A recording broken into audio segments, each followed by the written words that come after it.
Racikan Berita 1. Assalamualaikum warahmatullahi wabarakatuh. Waalaikumsalam warahmatullahi wabarakatuh. Terima kasih Bang Asril sudah hadir di ruangan ini.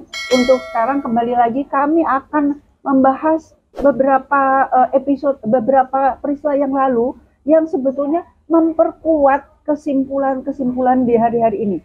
Ya, satu dulu kita kembali kepada beberapa tahun yang lalu. Seperti sudah diketahui, telah terjadi pernikahan antara Hidayati adalah adiknya Pak Jokowi, ya, dengan Pak Anwar Usman. Pak Anwar Usman ketika itu adalah ketua MK, ya. Nah, Abang masih ingat kan sebagai kakak, sebagai abangnya Ibu Hidayati, Pak Jokowi harus mengucapkan ya siapa nama Hidayati ini. Iya. Masih ingat namanya Hidayati siapa, Bang? Hidayati binti Noto Miharjo. Iya, binti Noto Miharjo.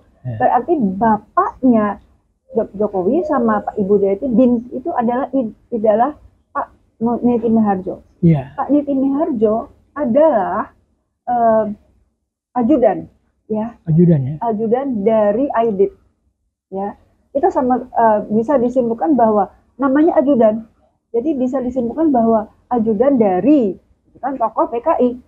Jadi berarti bisa disimpulkan bahwa Pak Jokowi itu PKI. Itu Bang, ya. Jadi maksud saya beberapa perilaku, beberapa kebijakan-kebijakan selama ini itu menggambarkan bahwa dia itu dia itu menzalimi, ya. Dia itu menzalimi rakyat. Nah, kita sama tahu siapa yang suka menzalimi rakyat. Gitu. Mungkin Abang bisa menambahkan atau Abang mungkin punya informasi tambahan mengenai mengenai pernikahan itu, mengenai hal-hal lain yang mungkin Abang tangkap dari ucapan-ucapan Pak Jokowi yang mau nggak mau muncul pada situasi tertentu secara spontan, ya, dan yang memperkuat kita bahwa dia memang berasal dari keluarga PKI. Oke, ya. Ada lagi, ada Bang yang mungkin Abang bisa tambahkan? Ya, sebetulnya sih barang busuk cepat atau lambat itu pasti akan terbongkar juga kebusukannya. Ya. Jadi itu takdir Allah sudah menunjukkan, membongkar bahwasanya Jokowi dan adiknya ini memang binti Niti Miharjo yang ditengarai berat oleh rakyat Indonesia sebagai tokoh PKI.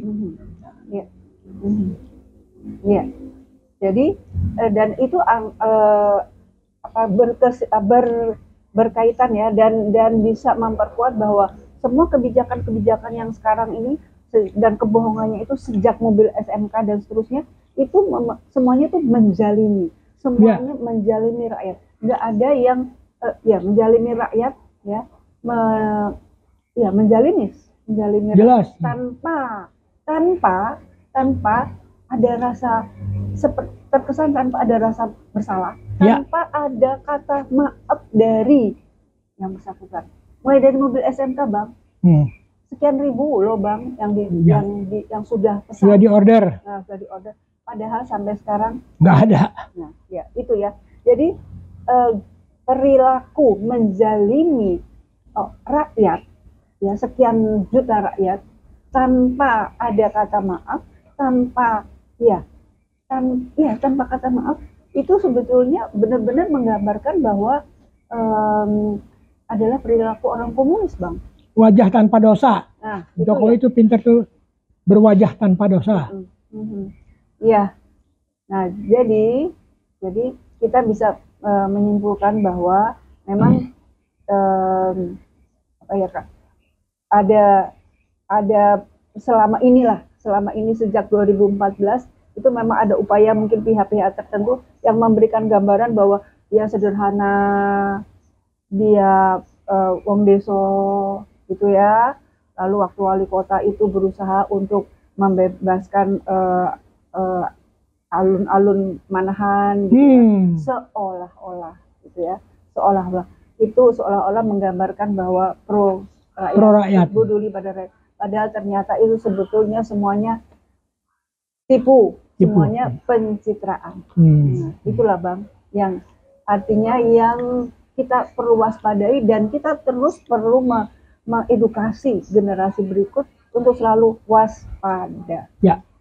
Ya, karena yang bersangkutan itu sudah atau kelompok ini memang sudah mempersiapkan atau dan meneruskan ideologinya itu ke generasi berikutnya. Ya. Sehingga sekarang ini ada sekian juta yang ada di masyarakat, bahkan ada yang sudah sampai ke DPR. Astagfirullah. Ya kan? Ya. Bahkan ada yang sampai membuat buku. Ya. Aku bangga jadi anak PKI. Ya, ya. Bahkan bukunya itu lanjut satu lagi, anak PKI masuk DPR. Ya. Jadi inilah Bang, gambaran-gambaran yang perlu terus-menerus kita ingatkan generasi berikut, ya, supaya waspada. Betul. Ya. Dan supaya tetap waspada dan tetap kembali pada etika, kepada moral, ya, supaya tetap berjalan pada jalan yang yang baik, benar, dan berkeadilan. Ya. Itu. Ada lagi Bang, mungkin Abang mau menambahkan? Ya, memang kita harus terus memerangi ajaran komunis. Ya.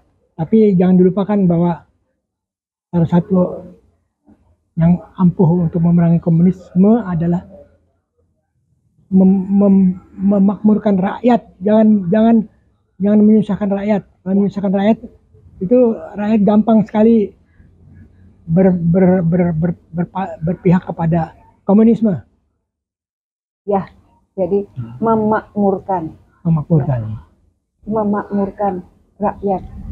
Berarti itu kan mulai dari memastikan bahwa mereka bisa hidup dengan taraf hidup yang wajar. Yang wajar, betul. Ya, kan? Nah, sementara yang sekarang yang terjadi sebaliknya. Ya. Sebaliknya, artinya rakyat ini sebetulnya golongan-golongan tertentu sudah menjerit karena banyak hal yang sulit. Artinya tidak mudah sekarang mencari penghasilan. Oh, sangat berat. Okay. Ya, itu ya Bang ya. Jadi memakmurkan. Ya. Memang jadi situasi dibikin begitu. Dibiarin aja rakyat miskin supaya ajaran komunisme itu gampang tumbuh. Miskin itu melalui dengan pendidikan dipersulit, ya kan, diperberat, ya, kemudian kesehatan nggak diperhatikan, intinya kan itu ya Bang. Ya. Itu ininya sekian tahun sebetulnya 10 tahun terakhir ya Bang. Nah, itu yang sudah jelas dizalimi. Betul. Mana rakyat dizalimi. Ya, saya rasa itu ya Bang ya. Yang kita bisa bahas kali ini. Intinya kita hendaknya generasi berikut dan semua orang waspada bahwa ideologi komunis ini sekarang ada di mana-mana, dan dia gunakan berbagai cara untuk bisa mempengaruhi, untuk bisa menzalimi. Ya, saya rasa kita bisa akhiri ya Bang. Atau mungkin ada Abang mau menambahkan, silakan. Ya, satu-satunya jalan untuk mengakhiri semua ya mulailah rezim yang sekarang berkuasa ini melaksanakan pembangunan secara berencana. Berencana seperti apa yang dicapai oleh zaman Soeharto. Soeharto juga bukan orang pintar, anak desa juga, tapi karena keinginan belajarnya mau dan ingin memakmurkan rakyat, maka dia banyak belajar dari petani. Di Indonesia ini semuanya sudah menguntungkan. Letaknya sangat strategis di Khatulistiwa, sehingga curah hujan cukup, sinar matahari cukup. Jadi dibandingkan dengan Thailand, kita lebih makmur, lebih subur. Tapi rakyatnya belum makmur. Lebih subur, tapi karena tidak diurus dengan benar, tidak melihat what was the strong points of Indonesia. Mestinya strong points of Indonesia itu digali, dan itu harus dikerjakan. Ya, amin. Mudah-mudahan ya, Pak ya. ada tokoh-tokoh tertentu, tokoh yang secara konsisten akan memperbaiki dan memperbaiki semua kebijakannya menuju kemakmuran untuk rakyat. Ya, Allah sudah memberikan mengrahmati Indonesia dengan minyak 7,3 miliar barel di Nanggro Aceh Darussalam. Tapi sampai sekarang tidak terlihat intensi pemerintah ingin memakmurkan rahmat Allah itu itu kan untuk kepentingan rakyat. Padahal itu kan ongkosnya lebih murah daripada pemerintah kerja keras. Itu aja dulu yang gampang. Kenapa yang gampang nggak mau dikerjakan? Inilah Indonesia kadang-kadang pekerjaan yang gampang-gampang nggak dikerjain. Ya, jadi apa yang mudah dipersulit ya. Mulai dari perizinan, ya kan? Mulai perizinan, memastikan lokasi tanahnya, penelitiannya, ya kan? Itu kan maksudnya Bang, ada yang mudah tapi ada yang seyogianya gitu ya. Seyogianya dikerjakan oleh para ahli ya, dan para ahli dilakukan penelitian sehingga sampai menjadi ada hasil ya, ada hasil yang dilanjutkan dengan misalnya tadi itu ya, pelaksanaan operasional, ada potensi tambang minyak Aceh gitu ya. 7,3 miliar barel tersimpan di tanah perut bumi Aceh. Nanggro Aceh Darussalam. Ya. Itu sudah proven. Ahli-ahli Indonesia sudah membuktikan, sudah proven. Tapi what next? Nggak ada yang dikerjain oleh Prabowo. Aduh, saya gimana? Nanti kalau saya bilang Prabowo nggak ngerjain apa-apa, saya dimarahin lagi sama Prabowo. Kenapa lu ngomong kayak gitu? Nah, memang kenyataannya kayak begitu. Ini sudah gampang sekali. Sekarang beginilah, Prabowo cobalah bikin enak rakyat. Itu seorang pemimpin, tiket masuk surga itu, seorang pemimpin itu gampangnya kalau dia bersikap adil dan memakmurkan rakyat. Itu tiket ke surga yang paling tinggi nilainya. Ya, mudah-mudahan pemimpin kita ada yang ingat Bang, ada yang ingat tingkat ke surga adalah antara lain memakmurkan rakyat. Memakmurkan rakyat. Loh, itu memakmurkan rakyat itu tugas konstitusional ada di dalam Undang-Undang Dasar 45. Ya. Tapi juga dalam ajaran agama Islam, tidaklah setiap pemimpin itu memikirkan rakyatnya, ya kan? Contohnya kayak yang pemimpin di zaman Rasul Umar bin Khattab malam-malam inspeksi masuk keluar kampung, ingin melihat mana nih rakyat yang masih mungkin nggak makan atau kurang makan. Ya, ini sih sebetulnya belum sampai ke situ. Ini 7,3 miliar barel itu kalau dijadikan duit itu 7,3 miliar dolar. Itu udah di tangan dapat duit. Dapat duit itu jebloskan aja ke ke APBN. Kita bisa membeli beras sehingga ketahanan pangan bangsa Indonesia bisa terjamin.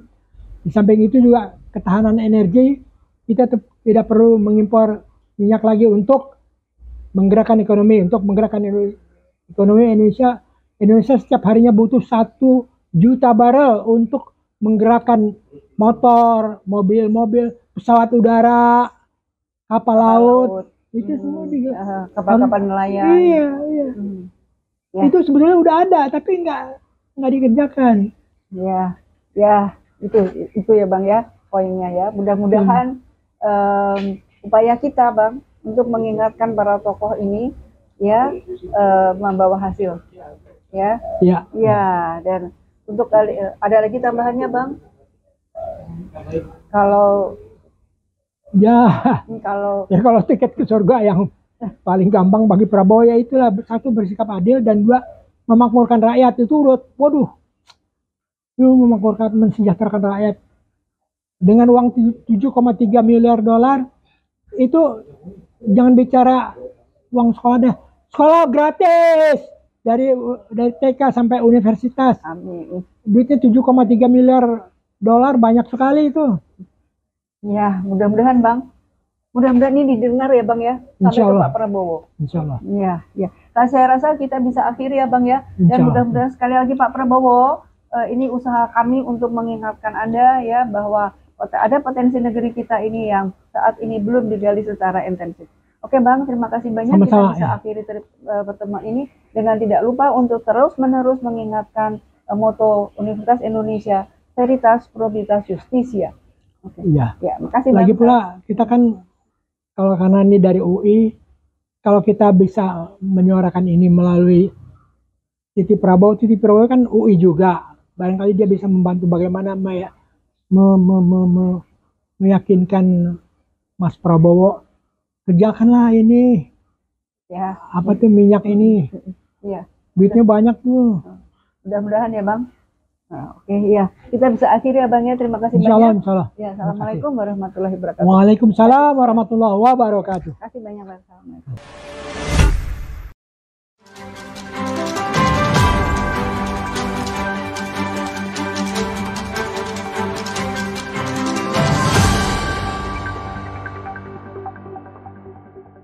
Racikan Berita 1.